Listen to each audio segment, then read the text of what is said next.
that's the work plan. Alrighty. I see that Graham, we're there. Hey. He was ducking behind Chris and Lamont there. If you would like to go ahead and come up, we'll make sure we get you out of here by noon. So this is item 10, is that what this? Yes, Okay. we're jumping ahead to item 10, Business Renew Oversight Assessment. Good morning, everyone. Morning, Thank you Graham. very much for being so accommodating. I do appreciate it. No worries. Do you have the... Thank you. So this is our regular independent oversight report on the Business Renew project. It's been a pretty productive month. I think there's been progress on all fronts. So let me just start by walking through project by project. So we start with CALM. Stabilization activities continue on the project. We do have sort of a defined exit criteria for when stabilization will end. It's defined in terms of the number of monthly tickets underway. We don't really have a date yet, though, about when we anticipate exiting stabilization and going into regular production. The big activity, as you're fully aware, is the year-end close. The year-end the year-end carryover activities, which is basically the rollover of the system from last fiscal year to this fiscal year, were scheduled to start yesterday. They hit a bit of a glitch. It's now scheduled to occur today at 1 p.m.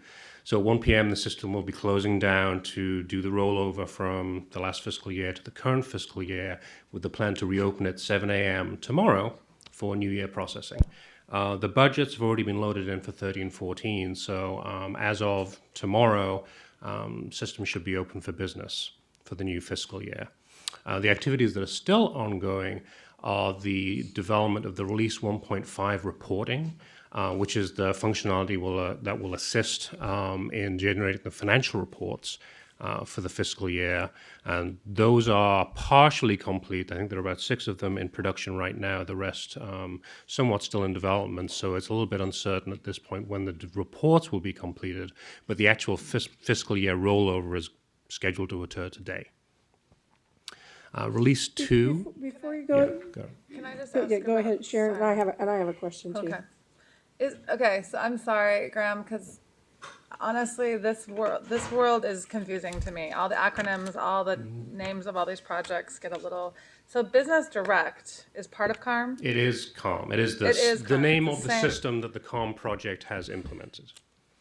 You guys know a theme from me the last couple of days, right? Which is communication, consistency, because it's hard to get my mind around all these different pieces. And I guess what I was wondering is, could you, because I really appreciate your reports, but sometimes I feel a little bit like I'm sure there's glitches and things that we're not aware of that are happening. And I'm just wondering, could you just give us a little bit of a snapshot of I mean, I know that things have taken longer, our budget's gotten bigger. I know that there's an emphasis on quality over timing, and I totally get that. But I'm just wondering, could you address just some of the ways that you see issues with Business Direct impacting the ability of the staff to be able to function well or efficiently? Could you maybe just highlight some areas of challenge or some ways that you feel like staff have been maybe hindered or it's been challenging for them to do their job because of? I would say the biggest challenges, it's really around the requirement for training, and the way the system works is training. Okay. The way the system works is significantly different to the processes that existed before. And there was a set of training that was developed and executed prior to the system went live. And there were these things called BPPs, Business Process Procedures, which is sort of like a sophisticated online help functionality with the intent that if you don't really know how the system works, you can click on it and it'll take you through the process. I think the experience that people have had since the system went live is that both the training and the BPPs haven't necessarily been precise enough to the actual work that people are doing. They've been maybe a little bit more high level or generic. And so people have still had some issues as they're getting to a process that they haven't done before, or the way it's happens in the new system is significantly different to the way it happened before, that the training they had and that the BPPs, the online help functionality, hasn't necessarily allowed them to just go in and say, okay, now I know how to go through the steps and just proceed.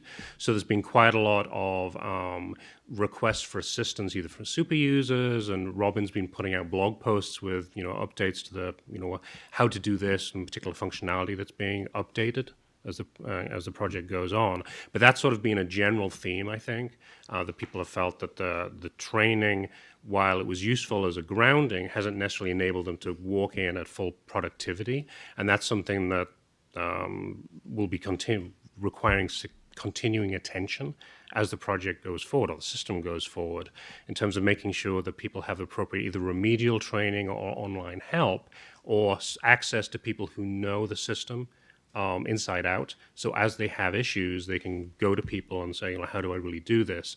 And it's somewhat of a drawn out process.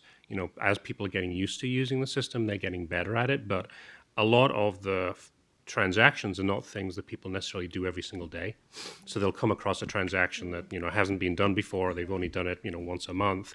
And so those kinds of things are going to have a, continuing impact over time. And I recognize, change is hard, and I know sometimes cultural, there's just, it takes time, and sometimes that time, it just is what it is, and you just have to embrace it and step into it. I think I am just a little concerned about, I know we need to go here, but I'm concerned about the impact on productivity. I'm concerned about the time that staff are taking to deal with this, that they're not attending to things like investments or benefit or whatever it is that their task is. And so I think that's just, I guess this board member just raises that as a concern, that and I'm wondering what we're doing about the training, or are we responding? Are we doing better? Are we doing more on the hands instead of just videos? Or are we, because I guess I want to make sure that our staff in the midst of a transition are still able to do their jobs effectively and have all the tools that they need to be able to be productive, I guess. And so that's just a concern I have. And I think from a lessons learned perspective, looking forward to the other projects that are, coming down the line, there are a couple of things to think about. One is just from a scheduling perspective, as the schedule for the implementation of, for the pension solution, for example, is being defined, having that as sort of a lesson learned to take into that project. But also there's a recognition, and Chris, I think, would probably be talking to this at some point in the near future, from a resource management perspective across all of the different projects, because you've got the business director, direct user community, plus the CALM project team, are one set of people who have a set of responsibilities, and then there are other people in benefits and services and technology services that are getting stretched across multiple projects. And part of the challenge that the organization has had is lack of a visibility across all of these projects to know who is really committed to what. And it's a pretty labor-intensive process to the extent they can do it today. And that's something that the Business Renew PMO is looking to put in place, a more sophisticated way of tracking resources across the different projects, so you have a better way to forecast that and make sure that you don't over commit people, so they do get into this position that they've got basically more work than they can do. And that's been a challenge for the organization to date. I know it's something that the program is looking to work on, but it's still, I think, a work in progress, and maybe Chris can talk to that. Yeah, you'll hear a little bit more about that in September as part of not only the budget process, but the overall Business Renew program. We'll give some more information, as we promised last time, about how we're going to be managing resources for the next 4 to 5 years, because like Ram says, it is very intensive. So we are already using that lessons learned. As far as your concern about the training and what are we doing about training now for CARM, it's my understanding the team is in the middle of putting together some extensive hands-on training for the staff to try to get them up to speed a lot faster. Now that year-end close is kind of winding down, that resource constraint on some of those project resources will lighten up a little bit so they can actually do that.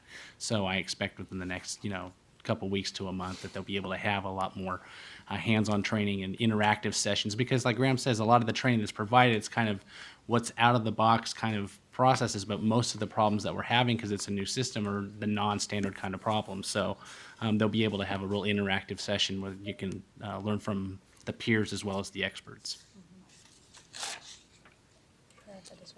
Go So ahead. I, Go I ahead. just, There you go. oh, thank you. So I'm just wondering, I mean, again, Graham, I like the, the colors, and I think that's a helpful way of gauging it.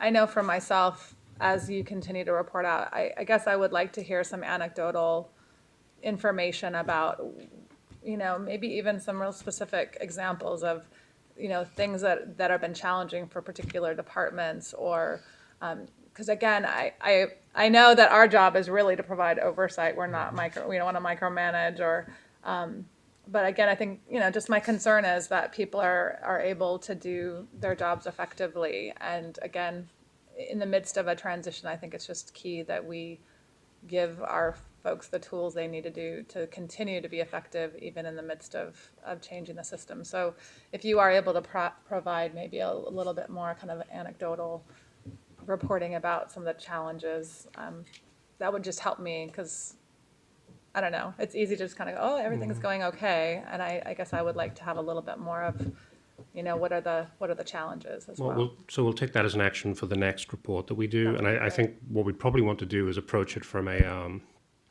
sort of a benefits realization perspective. What was CALM intended to provide, or what is Business Direct intended to provide as a system, and then look at what it's actually providing, so we can see sort of the balance of, what the capabilities it's providing that weren't there before, as well as the challenges that the staff may be having, where, we're planning to be able to do this and it's not turning out the way we thought. So we'll plan on doing that at the next report. Super. It's actually the natural maturation of this process, because now that it is a program, like Jack said, we have pension's just the big piece, but we also have data preparation, which is huge, and it's very dependent on pension. We have EIM coming. We have more CARM coming later. So really looking at it from a program perspective, are we meeting our overall objectives for these big projects? That's kind of the reporting we'll probably start doing in September, November time. So. Super. Paul? First of all, Sharon, I'm glad to hear that I'm not the only one who's confused by the terminology. I also have a hard time Chart. keeping track of, and I think we changed names, right? We changed CARM to Business Direct, so just as I was sort of getting used to what CARM was, I find that telling the you. name has changed. So I do find it a challenge to keep up with the names, because the names, in my mind, don't necessarily translate into the specifics of What they do. what those efforts are. So maybe we can keep at least not changing the names on us. And they weren't even here when we were calling it the future state architecture either. And the same thing will probably happen with the pension solution, because it will probably get a name at some point, and then we'll have to go through that transition. Okay. Okay. We might just have to He warned reference us, it. I guess. Reference it within the written materials. warned Maybe us. will help jog our memories. Go ahead, Paul. So I'm looking just generally at your colors, and most things have changed from a green to sort of a yellowish green, which doesn't look good. And then the one where yellow plus has stayed at yellow plus. There's commentary such as there remains no clear path for ending stabilization and moving into the managed support phase of the project. I'm not sure how alarmed we should be with that language. That language sounds like, kind of a problem. I mean, it sounds like we're stalled in the implementation phase here, and why is there no clear path, or how are we going to get to a clear path? So if you looked at the reports we've been providing over the last, number of months, we had I'd say sort of a long-standing concern about the documentation of the operational support processes. It's something that we've been looking at, 6-7 months in a row. And I think it's probably one of the major contributors to the project not being in a green status from our perspective. And I think the impact of that has been, we talked about productivity impact. I think there's been something of a productivity impact on the support team, not the user team, because there weren't clearly defined processes, and even some of the definitions around, what's high priority and low priority weren't necessarily defined in advance, so they were sort of being defined as the project was going. That's been our concern. I wouldn't say it's a matter of the project being stalled in the sense that, again, to try and, the terminology around the project versus the system. System is live, business is ongoing. People are transacting business in the system. What the impact has sort of been twofold. One is around a contractual impact in terms of the piece of the contract with cyber that's actually in effect. At what point do you transition from the stabilization part of the contract into a warranty phase? And there's impacts from a contractual perspective there. It might not be something that really impacts the users, but from a contract perspective, it has implications. The other impact has really been around the ability of the support services group to effectively respond to the help desk tickets that are coming through. And our concern has been that without the documentation of how those processes are really going to be handled, the operational efficiency of that group hasn't been as high as it could have been. So progress is being made, but our concern is it's being made slower than might otherwise have been the case. And if some of this stuff had been figured out in advance, then we would probably be further along in exiting stabilization than we are today. It's not that the project isn't making progress towards that, but I would say it's a slower pace than would have been the case. So I don't know if it would help for me to provide some metrics, but the contract assumes that there's about 40 tickets a month that are being responded to, and we're running in the 300 range. And so that's the metric to look at.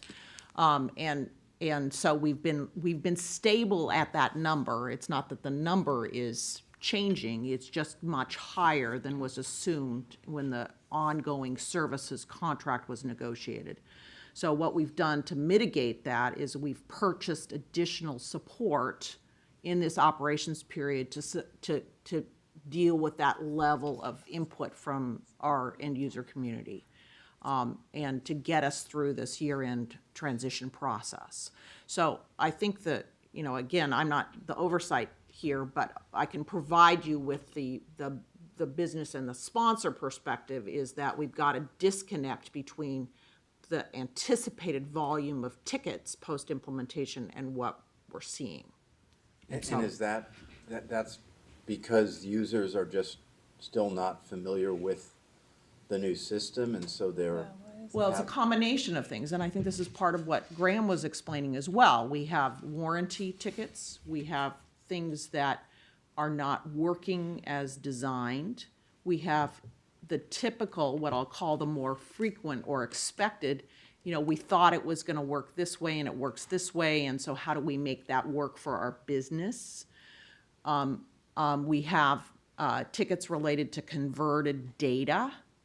There were some decisions made about converted data that in retrospect were probably the wrong decisions, but again, they were made prior to the point where we knew exactly what was gonna happen. So, I will tell you that from the day-to-day activity level, that people are working very, very hard. I don't want anybody to have the impression that because the support staff might not be as productive as they could be, that they're not working hard. They are working extremely hard. And I'll give you an example of something that is working. That we are running millions of lines in from our subsidiary system at State Street Bank on a daily basis, and I get a daily report showing that those are reconciled. That's a piece of information we didn't have before. So, again, if I use the example, we've gone from a rowboat to an ocean liner, and we're learning how to run the engines, and I agree there are productivity impacts. You talk about a square root symbol, we're still on the down. And, it'll be a while before we come back up that symbol just from the implementation of the broad base of the system. although we are a small install, it's a very complicated system. And I would also say that a fairly significant proportion of those ticket requests are for enhancements to the system as well. It's requests for changes for additional functionality, not necessarily that functionality that was meant to be delivered doesn't work. So there's a big queue of those as well that are having to be worked through, and that's sort of part of the prioritization exercise, is deciding which of those get put in at what order. And there are also security-related tickets. We were very restrictive with security going in. And so we've had a lot of tickets related to, this person should have this person should have that. We've done a sweep through the security principles, I'll call them, revisiting those to make sure that we're still thinking those are the right principles, and we have some fallout from that. If I were guessing, the fallout's maybe 10%, but no more than that. It might be 5%. Again, I don't have those numbers in front of me, but where we're still wrestling with how the segregation of duties issues should be managed within the security. So who can do what when? Yeah, and I guess my concern isn't so much that we're getting 300 tickets rather than 40, but it's the description here that there remains no clear path for ending stabilization and moving into the managed. I mean, that's in other words, it suggests that there's no clear path for getting it down below 300, and that's what I'm wondering about. What is the path for getting down to 40? I mean, that's the question I have. And maybe it's a question for Graham, because you're the one who says you don't see that. Robin's talking, and I recognize all the good things that it does, and I recognize that anytime we, just because you put in an automated system actually doesn't necessarily mean you're using fewer person hours, because you might be using the same number of person hours, but just getting a lot more data out of it. So, the productivity could go up. Productivity going up doesn't mean that the number of people working goes down if you get more output. But I'm just wondering, how concerned should we be about the fact that you've identified that there's no clear path to stabilization? I think it's a valid concern. I mean, your question is my question, but how we get there, and it's something that's, I would say, is a bit of a drag on the organization. It's something that needs to get worked out at some point in the next several months. It's not a crisis that if it's not, fixed the next few weeks, things are just going to go broke. But on the other hand, it's not something that can just keep going like this for the next six months. So something has to happen in that window, and we just don't know what that plan is. And that's why we raise it as a concern. So I can provide you with some of the strategies that are being deployed. So we have an effort going to document all of the change management processes, the change control processes within the system, so people know how to respond, how to classify and respond the input. We have added staff to the security management area, both on the we're in the process of doing that on the technology side. We've already done that on the functional side, on the business side. I don't want to mislead you that something's going to happen before we issue financial statements, because I will tell you, as we've said all along, that this is the highest risk summer that I hope I ever experience in my life or my working career. So, I hate to paint a rosy picture, because the energy right now is focused on getting financial statements out and making sure that we have accurate presentation of results. Do I think we're headed in the right direction? Yes. I'm not sure that I'm going to bring you a closure to this issue before November. So we do have the processes in place to lay, to describe things. We do have a training resource coming back to help us make sure that we're delivering the right kind of training to all the end users. We have spent a lot of time reflowing out business processes to make sure that the flows that we did prior to implementation have been updated for the nuances that we now know about and didn't know about before. We will continue to update the business process procedure documents. We will continue to liaison with our business partners. We have discovered pockets of work in various parts of the organization, particularly in contracts and procurement and in accounts payables, where basically things came to a halt and we didn't know about it. So there has been Herculean efforts over the course of the last 60 days to get things caught up for year end. And, I congratulate anybody who's listening upstairs on the effort that has culminated in our ability to roll today. We're 12 hours late, but that's pretty amazing. So, I think from the perspective of looking at what we've done and looking at where we need to go, we're on the right path. Are we at a point where we're comfortable that in 3 months we will be at a 40 ticket level? No, I can't tell you that. And some of it is just a matter of taking those steps, marching forward to get there. Okay, well, I recognize, everybody's effort. There's no suggestion that people aren't working hard. Right. There's a tremendous amount of value that we've already seen from the system. I don't want to suggest that at all. I'm reacting to Graham's report, which we appreciate your honesty. That's what we need. Right. And we'll just look forward to kind of monitoring that and hope that in his next report, he doesn't have to repeat that there's no clear path to stabilization.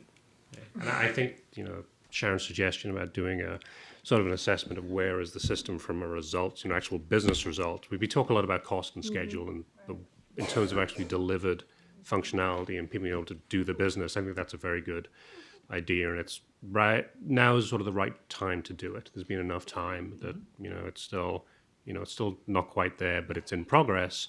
Now would be a good time to have that conversation, and probably another 6 months' time do it again. So can I just ask, so in September, oh, sorry, Colin. my bad. Oops.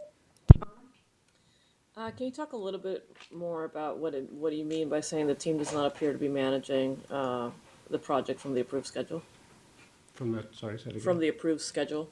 I'm just reading the report about bullet 2 on the CARM piece and the things that So the came to us. the schedule, the primary development activity that's going on right now on the CALM project is around release 1.5, which is some additional functionality to support the year-end reporting. And the schedule had been defined and developed, and we were actually pretty happy with the way it was set up a couple of months ago.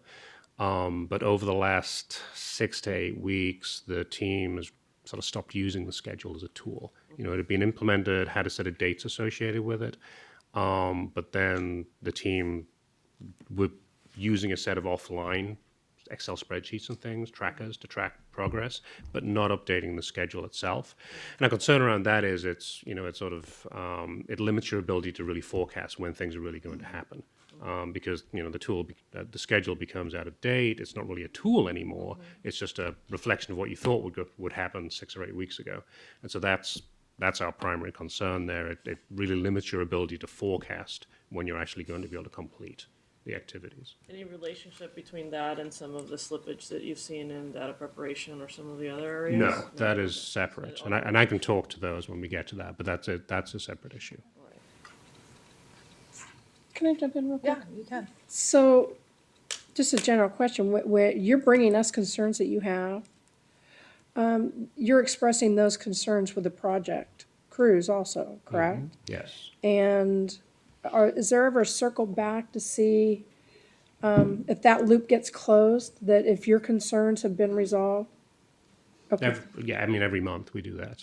And, not everything happens on a monthly cycle, but Right, there are many right, things right. that never actually show up in the reports at all because we have a concern, the project reacts to it, we don't need to document it because it's all done. So like this calendaring issue, you no longer have a tool that's useful for you, you need to get back to using it as a Yes, tool. and so that's one that's, it's And that'll be taken care of and drop off. Okay, thank you. Sharon, go. And then I guess I wanted to follow up too for the next time we hear from you guys is September, is that right? So when you come back, you'll have another report for it. We hear from you every don't we? every meeting. Every meeting. I feel like I see you a lot now, Graham, which is great. So, okay, so September we'll get an update on. Okay, and Robin, before you go, I had if we're behind going into this year, that means our year-end close was late. And so I'm thinking today's the 9th, but then you said something about only being 12 hours behind schedule. Can you So elaborate on that for me, Sure, please? sure. Part of the challenge, this is just it's a new challenge, new system. Right. Part of the challenge in a year end is that there's a period of time from an accounting perspective where you want both years open, but the budget needs to start for the new year and the procurement processes need to start for the new year. So part of the planning that we've had to do over the course of the last 3 months is how are we going to manage that transition? So we wrestled with a 2-week window, and then we decided that was untenable. We brought it down to a 1-week window where we would keep the FY 12-13 year open for procurement and closeout processes, and then open it for 13-14 that week later. That was supposed to be on Monday, so yesterday. Okay. But instead, we have been aggressively working to get the backlog that has been created in various areas brought forward. And right, and so because of that, we delayed until this afternoon rather than yesterday morning. To go with the new year. Right, Okay. and so that's just the first step in the year-end process. So the procurement and budget parts will turn over. The accounting parts are also available simultaneously, but we won't close out the year for FY 12-13 until we issue financial statements, which we are scheduled to do on a legal basis on August 20th. Okay. And then we are working with Crow to finalize the schedule for the actual GAAP financials, which are due to the SCO October, I'm gonna miss this one. I October's think fine. 15th. October's fine. October's fine. Sorry. Okay. And so the lessons learned, we had an anticipation of what the tickets would be, but there'll be a lot of things that we'll have an anticipated, semi-educated guess on. And then the reality is turning out to be totally different. As we move through these other projects, are we going to use the lesson we learned about these anticipated items so that we get our anticipation level closer to what Yes, we're reality actually might be? doing that now. So Okay. the lessons learned you're going to hear in closeout for CARM in September, a lot of that data is already being used by the other projects as part of their planning process and building that into their schedules and their plans. So Thanks, Chris. Alrighty, thank you. Graham, back to you. All right, let's talk about pension solution. We have 12, right? Yeah. 5 minutes. So, if you remember, you were here last month, one of the things we talked about with the pension solution procurement schedule was there's a set of uncertainties that the project had been trying to whittle down in order to come to a projected date for release of the RFP, which had originally been early July. And what the project's been doing over the last several months is sort of ticking off those things that they didn't know. And there were some outstanding ones that were preventing the project from really honing in on a release date. At least one of those was resolved this last month, was probably the biggest one, around the relationship between the pension solution and the business direct system in terms of the boundaries and whose roles and responsibilities in certain areas. That was resolved, so that's no longer an issue that's causing a delay. The team is still finalizing the schedule for some of the internal reviews of the RFP before it gets released. But pretty much they have everything they need now in order to forecast a schedule for release of the RFP. And they're going to be submitting a revised schedule to the Business Renew Executive Steering Committee tomorrow. I don't want to give you an exact date until they've been through that process, but I can say it's probably going to be a 3 to 4 month delay. So you're looking more in the October timeframe for an RFP release. That doesn't have a significant impact in and of itself, although I think it does actually change some of the dates in the business plan, because it's right now forecasting I think July 14, contract award. It's probably going to slip into 14-15 before the contract award is made. Not in itself a huge issue because there's no real hard deadlines that the pension solution is driving towards. And from our perspective, we'd prefer that they take that time and get the RFP right than sort of push to just get something out on the street. We are maintaining the Yellow Plus rating on the project until they have that. Not only get Business Renew Executive Committee approval on the overall schedule, but then we can see it in an actual project plan. So we have some confidence that, you know, they thought through all the different dependencies and the resources assigned, and that really is an achievable date. Although from our perspective at this point, we think that's a realistic schedule. So in addition to the schedule activity, we've also been working with the team around the RFP evaluation strategy to assess whether that strategy is complete and workable. And then we're going to be reviewing the draft RFP as it's drafted section by section prior to its actual release. So questions about pension? Not so far. Okay. Let's move on to data prep. So the project is right in the middle of the data analysis activities. So the team is continuing to go through the existing pension system data to try and identify issues that could potentially impact the future pension system implementation. What we talked about last month was that one of the things we were trying to focus on was assessing the relevance of the analysis, so that the kind of things that they were looking for would be things that would have impacted the data conversion and the pension solution. And I think we can say with, you know, some degree of confidence that the kind of things they're finding now are issues that if this project hadn't existed would have impacted the pension solution. In terms of data that's missing or invalid values or what's called orphan data, where you've got a piece of data sitting out in the database that's not connected to a member ID or anything like that. Those are coming up and they're being identified early, and where they can, they're being fixed early. So, you know, the objective of this project was that by the time the pension solution project begins and they start data conversion activities, a lot of the things that would cause a problem either prior to or after conversion would already have been addressed. And I think we're starting to see some of the payoff already. We're going to continue to look at this over the next couple of months as the analysis continues. But to date, I think it appears the data preparation project is doing what it was intended to do, which is make the data conversion process for the new pension system, when it happens, less painful than it would have been otherwise.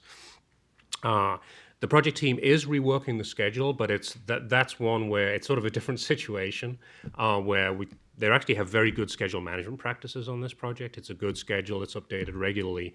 It took them longer to do some things than they thought it would, and that's why they're reworking the schedule, but they're still using it as really an effective tool to project when they'll be done. And so they're presenting that this month to the client, CalSTRS, for approval. But, you know, we have, I think, some degree of confidence that that schedule will then be pretty solid.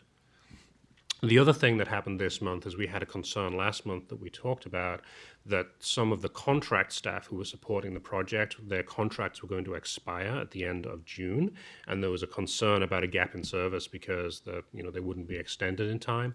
That didn't happen.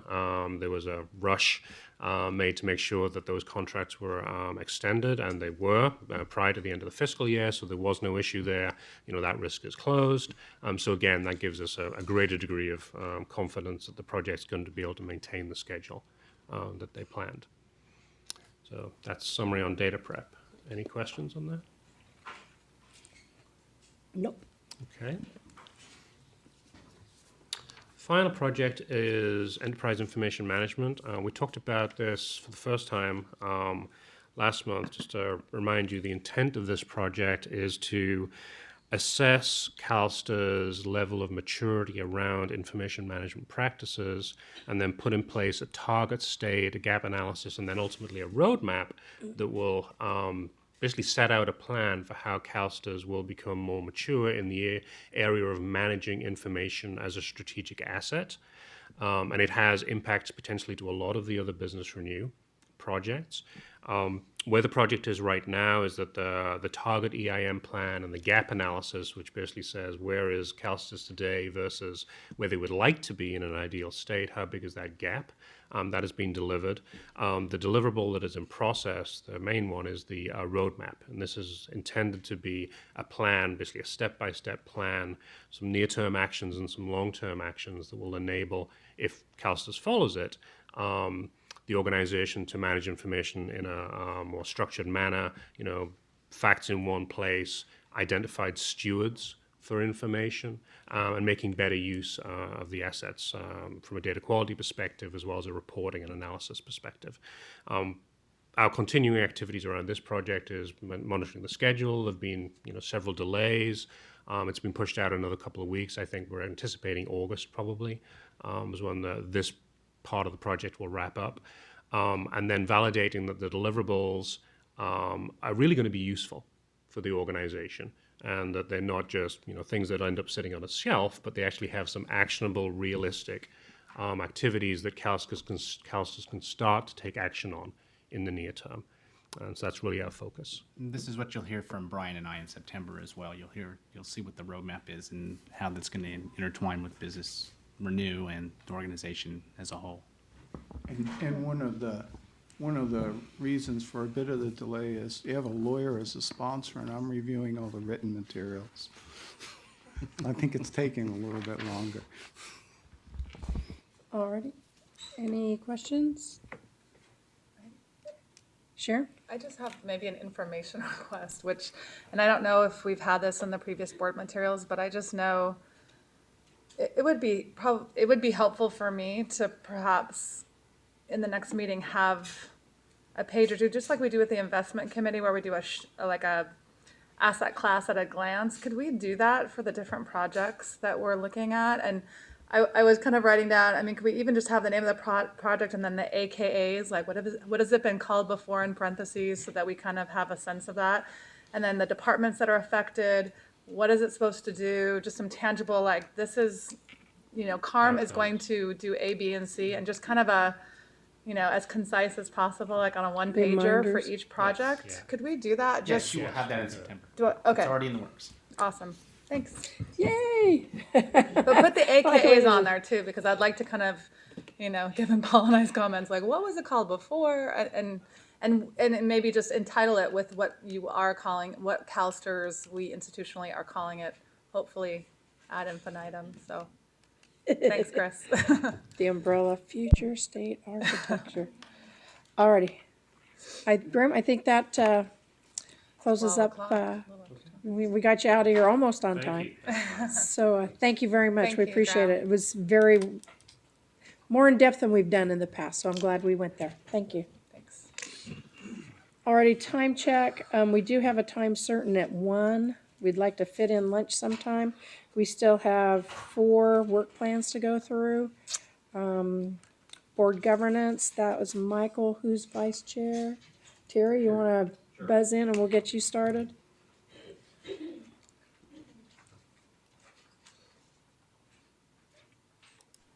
There you go. All right, thank you. The Board Governance Committee only has 3 meetings usually during a fiscal year, and they will be during this next 2013 and 14 in November, April, and June. First meeting, we're going to have basically 2 tasks. We're going to try to wrap up on the gift policy. I'm not sure if we're in the 3rd or 4th reading, but there are some issues still, and hopefully we'll resolve those issues and bring to some conclusion the gift policy at our November meeting. We're also going to undertake for the balance of the meetings during that fiscal year a review of certain policies of the board. Particularly, the Board Governance Committee is responsible for Section 500, which is board governance, Section 600, which is ethics and fiduciary obligations, and Section 700, which is administration. So basically, reviewing those policies will be the other main objective for that committee for fiscal year 2013 and 14. Anything to add, Brian? No, unless there are questions. Nope.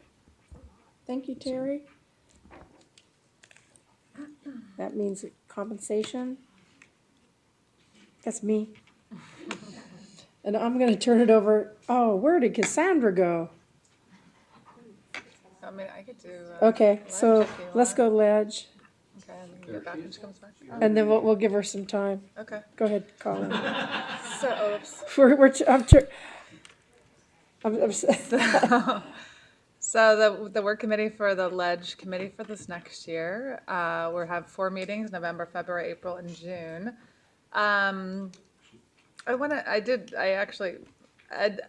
Is John on here somewhere? John Stanton, where is he listed on here, or Federal Legislative Review. Federal Legislative November Review, is that him? and Okay. So that's gonna November, be John, February. okay. Okay, so we'll have John Stanton here in November. Is he physically here, or is he? He would be here, he would probably physically be here in February. Telepathically here in November. Telepathically. God, I'm not dumb. He's a gifted lawyer. Goodness gracious.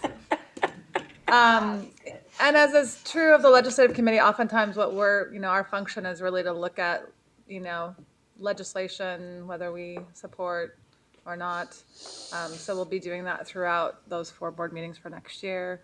We'll review our charter in February. One thing, well, I guess, Ed, you and I can talk a little bit more, but I know we had talked about maybe having someone come and talk about state legislative. That's in October. Is that the October? That's the offset. So Yeah, that's not That was, listed that was, on that here? was what the, It's under the that was board. under the board. Not That was what I, exactly. All right, thank you. So that's it. alrighty. So Cassandra, seems my voice is getting worse. I thought I'd let you do Okay. comp. Absolutely. Plus, it's what you live and breathe for us, so. Alrighty. In August, we plan on coming back and taking action on what the decision the board makes today relative to the compensation comparator groups for the statutory positions under board authority. Well, just stop there for a second. What time is that meeting, just so, do you have it scheduled up? We have it August 1st, between 11:30 and 1, I believe. Yeah, and everyone's, any attendance issue, I quorum haven't heard issues? from everybody, but I've heard from probably about half of you, Okay. I think. And for those of you that are in, well, Los Angeles, I guess, just Sharon right here, right now. But if you want us to have the satellite location public notice, do tell us ahead of time, so So I could just do that, and I could stay in Los Angeles, and you could, but just tell, do you want us to I'm go ahead? telling you right now, I would like to do it from Los Angeles if that's possible, if I may. Okay, then we'll public notice the Glendale office. Great. And we said 11? 11 to 1:30, right? 11:30. I think it was 11:30 to 1. I believe so. I just better put it in my calendar now, even It should though be I was quick, the one that requested that. right.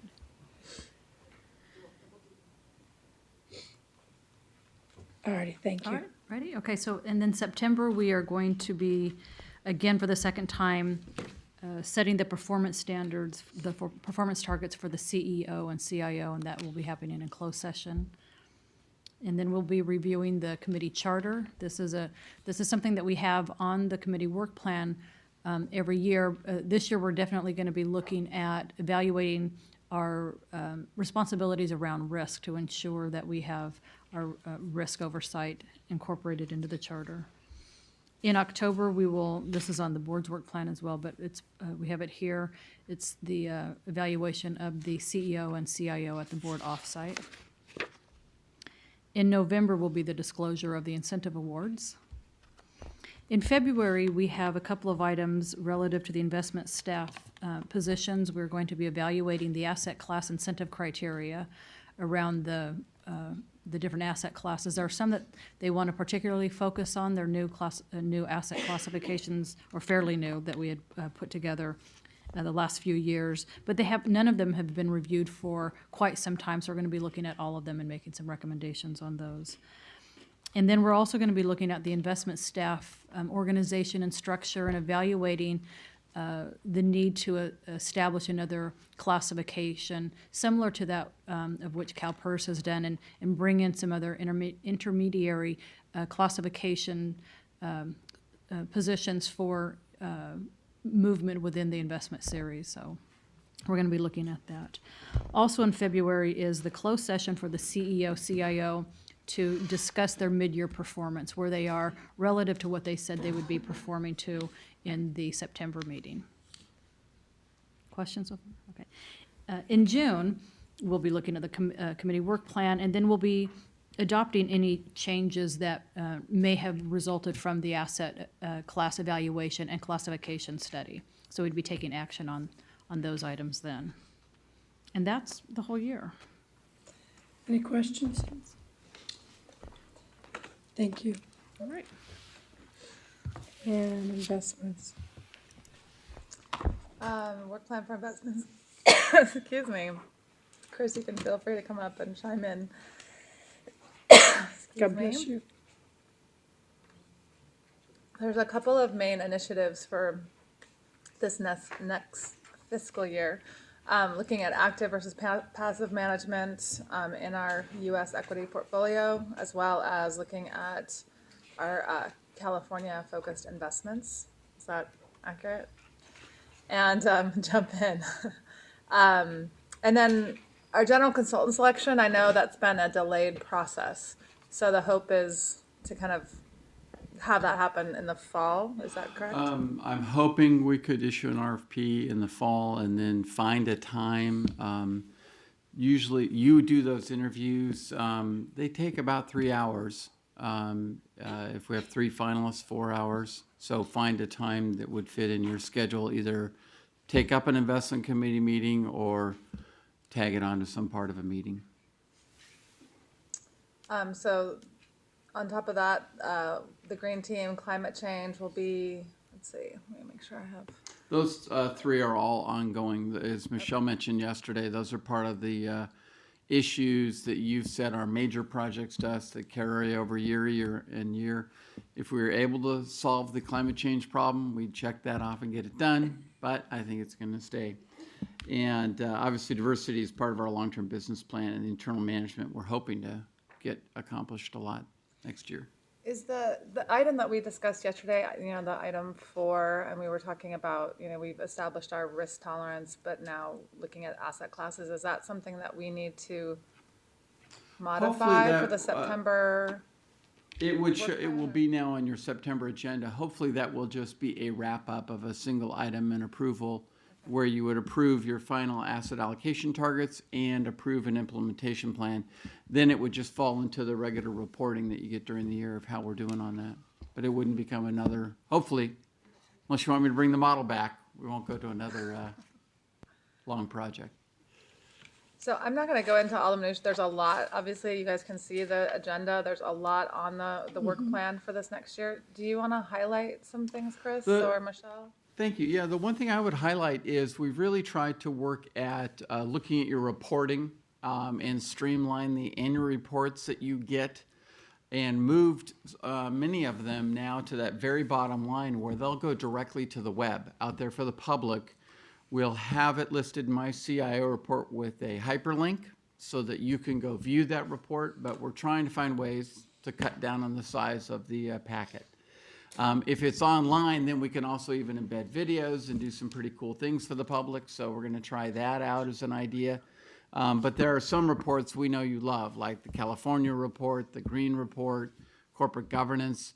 You want to keep getting those. There will always be posted on the web, but you'll get the report as well in the meeting so that you can see it. But some of the stuff that used to always show up in your consent calendar that hasn't drawn questions, we're going to go straight to the web, and you would always have the ability at the meeting to ask questions of staff about that, and it would be hyperlinked for you, but you wouldn't have to carry it around in the packet. So we're trying to make it progressing along the way. And I think I would just add that I think for me, the major focus this next year is going to be working on the internal asset management plan, and our focus will be on the global equity portfolio and bringing in that non-dollar IFA a portion of that, and so we'll be reporting back to you on the progress.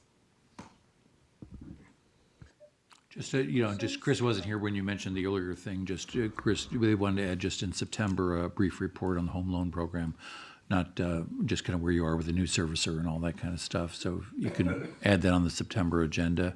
And then I just want to make a note on the 2 policy issues, the pension 2, that's our first reading in September. So we'll have to see how close we are with that with you. If not, we would do it again in November. And the same with the securities litigation policy. That's the first reading in February. So presumably there might be a second or additional readings in April or June. So we want to note those too.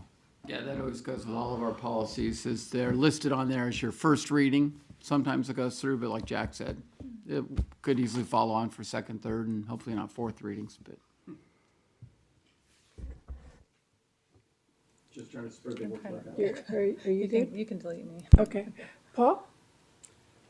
Yeah, a couple questions on the two major initiatives identified, the one active versus passive management and the other, the evaluation of California focused investment. So the second one was the results of the survey of, did you get survey results from everybody? I did not get survey remember results from getting everybody. I don't remember. We got very limited survey results back, sadly, and it got that was the highest vote getter. I would say that that's been listed 3 or 4 years in a row. It just always never made the cutoff line. And so, in talking to Harry and Sharon, we thought, okay, let's focus in on that and add that in. The committee would have, if there's something else that comes up that you'd want to shift that around, we could always move that. But we sadly did not get a lot of feedback. Well, can I just suggest that one of the problems is that we get our agendas on an Yeah. iPad, and then there's a form to fill out on the iPad, but then there's no way to turn it in. So maybe it could be done in an email survey or something like that, so that it's easier. Or like a survey Because monkey or something. I had my thoughts, A piece of but I paper guess I here. never Going got right them back into- figured out how to get it from Express the it. iPad to you. Thank you. I appreciate that feedback. I'm going to work, because the lawyers, Brian's been very clear about what we can survey you and not survey you, because there can't be a serial meeting. And then I'll work with the technology people, and we'll figure out a better way to do it next year. Okay, because I'm not quite sure what that, well, I guess we'll see what that topic is. So active versus passive management, talking about a potential policy change. What, in the nature of what? What would be, what kind of a policy change would we be thinking about considering? Right now in the U.S., we're 70-30, 70% passive, 30% active. Non-U.S., we're 50-50. Emerging markets, we're 100% active. We would tee up in September more of our experience, get right at the core of what's been our success with active management, the different styles of active management. We were hoping we'd come back in November then with, okay, here's your policies. Let's talk about, do we want to adjust those percentages? Do we want to change our definitions? I know if you recall from the roundtable that David Castillo chaired, that we were talking about 80-20, 90-10, 60-40. And so those would be the types of discussions we would have is, should we increase or decrease the ratio? Do we change the definition of passive? And that way you could vote on policy implications, see them in November, and then make a decision on them in December, February. Can I just ask, Sharon? Chris, I mean, I don't know if this is completely out of order, but is it possible since it's July right now, and consult with Brian, is there a way that we could get information from board members in terms of what they'd like to see for this next year? I mean, is it too late now for us to try and do that? Because It's too late. Dana says it's too late. It's too late? Okay. We can ask. that's fine. To kind of So pitch for up the next year, we will be California on it, investments. because Major one. I just want to, I think probably for everyone, it's just like, I want us to be spending energy. We spend a lot of time and energy here. I want it to be stuff that the entire board or most of the board, not just one board member or a few board members, so I guess it'll be a good, what is it? Lessons learned for next year. All right, Just that's to cool. pitch the California investments, as I said, it has been, as the committee has changed, it's always been rated pretty high, but never enough to cross the line. And it's actually a very interesting subject because on one hand, there's a lot of interest for us to do business in the state. You're well aware of cases where it's very difficult for us to do business in the state. And we never have stopped since about 2003 was when the board really created an encouragement, not a policy target, but an encouragement that we have a very large chunk of the portfolio in California. We can bring in, one of my favorite speakers actually is Dr. Bill Sharp, who would argue about whether that actually compounds your risk because you're investing in the state which is the home to your plan sponsor. There are other states that think, well, that means you have to support the economics of your sponsor. It's a very interesting debate about whether it's good or bad. But since '03, we really haven't stopped to look at the track record. You know, we look at real estate, we look at private equity, but we haven't broken it out geographically of what has been our return. And I can tell you right away, the flip side is while we had some very great intention managers who said, you know, we're going to do business in California, they did business in Utah and Nevada and all those states because they were lower cost. So it'd be interesting to also look back at that of, you know, the pluses and the minuses. We do have a California investment policy. I don't think we've revisited that, gosh, in 6-7 years. So that would be my sales pitch on why I think it's good we do this. But if there are other topics that come up, then we can work with the committee about arranging the schedule. I don't think we've ever lacked for giving you more work during any particular year, Chris. So I think we're okay not revisiting it because we're bound to give you something else.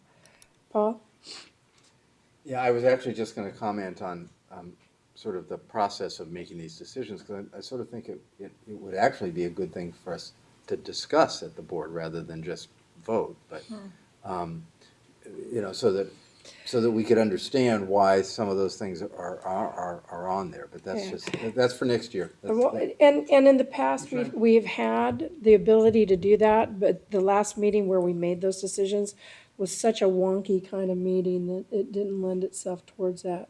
So we will try to be better, I think, in the future with doing that. That was a meeting where a lot of us weren't. It's on the June agenda for the investment committee to debate, decide, and then propose what comes to this agenda in July. And wonky is a good way to describe that meeting. But I will just add, because every time you mention Bill Sharp, you remind me of something else I learned when I took a class from Bill Sharp, and consistent with what he said if you come away with anything that you've learned from this class, it's that when you go to work for a company, they're going to ask you to invest in its stock. Stock purchase agreement, and he said the stupidest thing you could ever do is do that. He said if you're working for Goldman Sachs, you should at least invest in Morgan Stanley, not Goldman Sachs. So maybe we need a Nevada investment. Oregon, timber. Oh, no, did I go that? See, and if we had paper somewhere, 10 pieces of paper might not keep a logger in business, but you know. Just to note, it takes more of your time. Timber always gets at least one vote. Yeah. Our chair. Thanks, Chris. Was it? Oh, go ahead, Sharon, you were up. I'm sorry to belabor this point, but so was it wonky just because it was wonky that one time, or is it something that we could put on the April? I think it was wonky because it was just that one time. Okay, so could we put it on? We'll get better at it. So can we do it on like the April work plan for next year to say, let's have an item where you bring up possible topics, and obviously board members can bring up topics that are not on that list, and that we could, I think that would be a really fun conversation. I would enjoy that. And then we prioritize in that item, hey, this is where we want to head next year. These are the 2 or 3 items we want to focus on. Could we do that? Definitely. Okay. And based on the feedback you have given me in the last couple of meetings, you know, what Alan and I have talked about is actually developing a multi-year plan, because you want to do a deep dive, you said, in each asset class to get into really the meat of the asset class, not just an overview. We can schedule that out over a number of years. You can prioritize which one goes in which order. Always could rearrange that, but that way you know, okay, next spring we're going to dive into private equity and tear it apart from the inside out and then do something else. And now that we have more asset classes, we're going to need to make sure we rotate through, and then by then it'll be time for an asset allocation study. So I think it makes sense to have a multi-year plan for you. wonder if we could do like a don't we do our asset allocation revisit every 3 years? What, and I've mentioned it to a few of you, what Ed Derman and I have talked about is tagging up, so the asset allocation is on the same cycle with the actuarial review. Right now, one's on a 3-year, and we're on a 3-year, and Ed's on a 4-year. Next time they lapse together is to keep them on the same. You'll have enough asset classes to keep you busy during the intervening 3 years, and that way you review every asset class once every 4 years, and then you do an asset allocation study. I think that would really be a good plan. We've actually used that at another state I was at, and it was very effective. So would we adopt the 4-year? I mean, I'm sorry, we as an investment The committee? next one would be in 3 years. Next one would be Okay. in 15. And then we'll be on the same page on 2015, and then it would be 4 years 19. later, we do the evaluation and the, Yeah. okay. Because then I guess I'm just thinking in terms of maybe for this next round, we can make a 3-year plan. And then I like the idea, actually. To me, I like organization. I like being able to look on a chart and go, this year, we're going to talk about global equity and we're going to talk about fixed income. Right. Next year, I like that because it makes sure that we had talked about this a few meetings ago, that we would do deeper dives on asset classes. And I just want to make sure we don't drop forget that. And I like the idea of having longer than a year because investment it's a There are a lot of moving parts, and for some of the people in the audience, might not have realized, we talked about creating more of an inflation-sensitive asset class and an overlay or absolute return asset class. And those, because they're going to be characteristic-driven, not investment-driven, are going to be very complex, and you're going to want to spend time on them. I think that makes a lot of sense. It's very effective for a board. The temperament of the investment committee has changed. For a while, they wanted to do more per project. I think that kind of a plan helps the staff, helps you and the external consultants to coordinate everything together. See, We'll take it all the way out to 2020. I knew you'd leave here and we'd give you extra jobs already. Yeah. Alrighty. okay. That. Are they all action? Yep, just one motion will do it. We better do a motion for approval of all the work plans. Terry's moved it. Sharon second. Any further discussion? All in favor say aye. Aye. All opposed nay. Any abstentions? We've approved those work plans. So we will adjourn for lunch. We will recess for lunch. Let's try to be back in our seats at 5 till, so we're ready to go right at 1.